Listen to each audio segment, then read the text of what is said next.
Baik, Assalamualaikum warahmatullahi wabarakatuh. Selamat pagi, siang, sore, malam teman-teman. Pada video kali ini saya akan membahas tentang permintaan dan penawaran.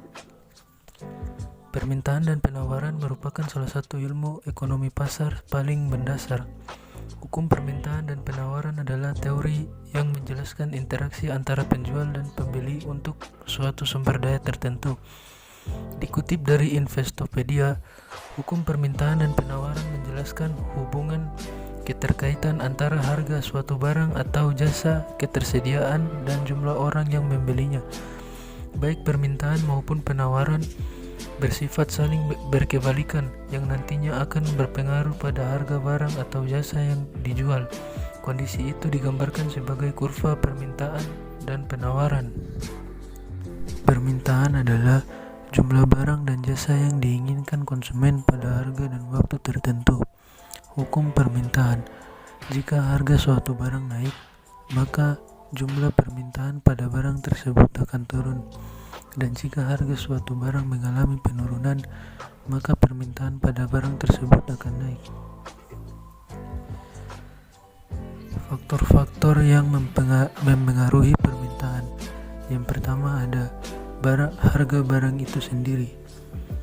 Apabila harga suatu barang semakin murah, kecenderungan permintaan terhadap barang itu akan bertambah, dan hal ini berlaku juga sebaliknya. Contohnya, harga beras semakin murah, maka permintaan terhadap beras akan semakin naik. Yang kedua, harga barang lain. Apabila harga barang substitusinya atau barang pengganti turun, maka permintaan akan barang tersebut akan berkurang. Namun apabila harga barang substitusinya naik, maka permintaan barang tersebut akan meningkat.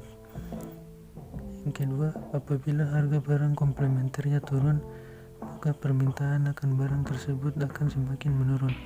Sebaliknya, jika harga barang komplementernya naik, maka permintaan akan barang tersebut akan semakin meningkat. Yang ketiga, tingkat pendapatan.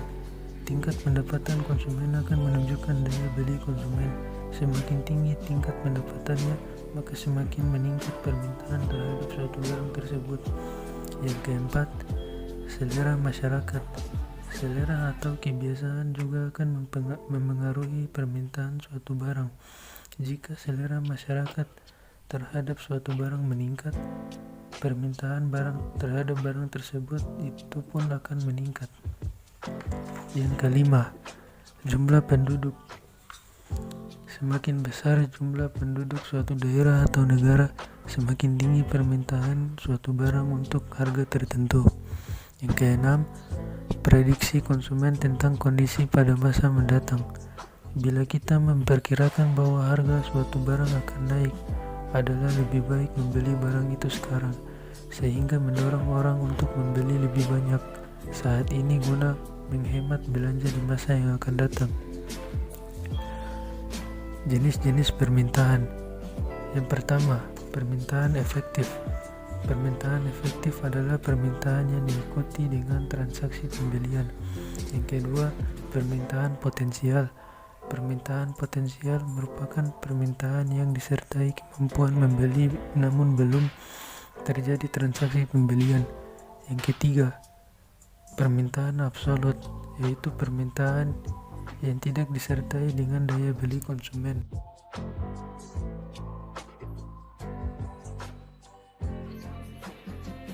Baik, lanjut ke penawaran. Penawaran adalah jumlah barang dan jasa yang ingin dijual oleh produsen pada tingkat harga dan waktu tertentu. Hukum penawaran: jika harga suatu barang naik, maka jumlah penawaran pada barang tersebut akan naik. Jika harga suatu barang akan mengalami penurunan, maka jumlah penawaran pada barang tersebut akan turun. Faktor yang memengaruhi penawaran. Yang pertama, harga barang itu sendiri. Produsen atau perusahaan akan menawarkan lebih banyak barang jika harga naik, begitupun sebaliknya. Yang kedua, harga barang lain. Contohnya, seorang petani memiliki lahan yang dapat ditanami jagung atau kacang-kacangan. Ketika harga jagung naik, petani akan mengurangi penanaman kacang dan menggantinya dengan jagung karena lebih menguntungkan. Yang ketiga, biaya produksi. Produsen membutuhkan atau membeli berbagai faktor produksi untuk dapat menghasilkan barang dan jasa. Oleh karena itu, jika biaya produksi mengalami kenaikan, maka harga barang akan cenderung naik. Produsen cenderung mengurangi jumlah produksinya, akibat jumlah penawarannya pun akan berkurang. Hal ini berlaku sebaliknya. Yang keempat, tingkat teknologi. Perusahaan akan menggunakan teknologi pada tingkat yang lebih tinggi, dapat meningkatkan hasil produksinya dengan cepat. Di samping itu, penggunaan teknologi yang tinggi juga akan menyebabkan biaya produksi semakin murah. Peningkatan hasil produksi dan biaya produksi yang semakin murah akan menyebabkan jumlah barang yang ditawarkan semakin banyak pada tingkat harga tertentu. Yang kelima, jumlah produsen.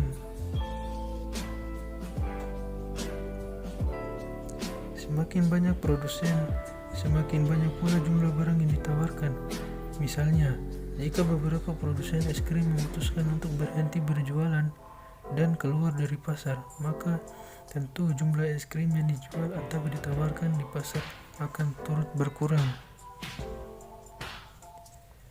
Yang keenam, kebijakan pemerintah. Di sini ada pajak dan subsidi. Asumsi bahwa pajak menjadi beban penjual atau penambah harga yang ditawarkan dan mengurangi laba, maka semakin besar pajak, jumlah barang yang ditawarkan akan menurun. Begitu pula sebaliknya. Yang kedua ada subsidi mampu mengurangi biaya produksi sehingga menjadi pengurang harga yang ditawarkan dan menambah laba. Karena itu, semakin besar subsidi, jumlah barang yang ditawarkan akan bertambah. Yang ketujuh, faktor alam. Pengaruh alam akan mempengaruhi penawaran produk pertanian dan perikanan. Misalnya, bagi para petani padi, iklim yang tidak menentu dapat menyebabkan gagal panen. Oleh karena itu, jumlah beras yang ditawarkan akan berkurang. Yang kedelapan, prediksi produsen tentang kondisi pada masa yang akan datang.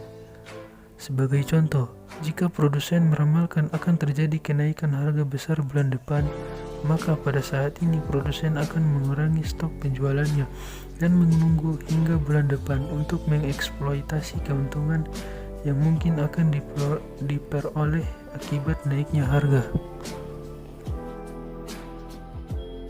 Baik, masuk ke contoh tabel dan kurva permintaan.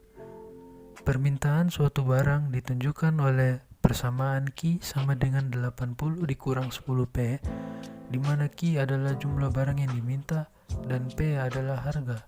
Yang pertama, buatlah tabel permintaan, kemudian gambarkan kurva permintaan barang tersebut. Di sini ada harganya Rp3 dengan jumlah permintaan 50 dan Rp4 dengan jumlah permintaan 40. Naik lagi ke Rp5 dengan jumlah permintaan 30.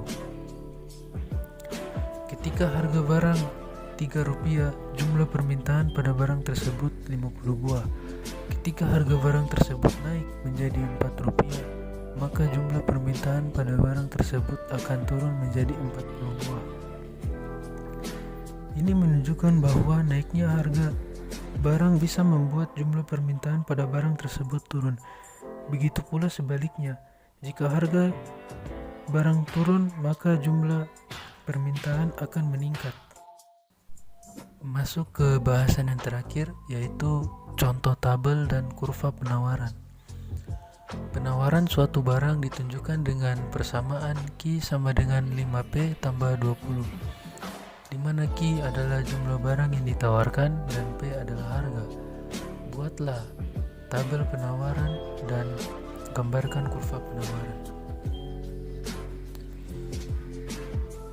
Kita lihat di sini harga suatu barang tersebut Rp3 dengan jumlah penawaran 35, harganya naik ke Rp4 dengan jumlah penawaran 40, dan naik lagi ke Rp5 dengan jumlah penawaran 45. Baik, kita lihat kurvanya seperti ini. Ketika harga barang Rp3, jumlah penawaran pada barang tersebut akan menjadi 35 buah. Ketika harga barang naik ke Rp4, maka jumlah penawaran pada barang tersebut akan naik menjadi 40 buah. Ini menunjukkan bahwa naiknya harga barang akan membuat penawaran pada barang tersebut akan naik. Jika harga barang turun, maka penawaran pada barang tersebut akan turun. Baik, sekian dari saya. Mohon maaf apabila masih banyak kekurangan. Lebih dan kurangnya, wassalamualaikum warahmatullahi wabarakatuh.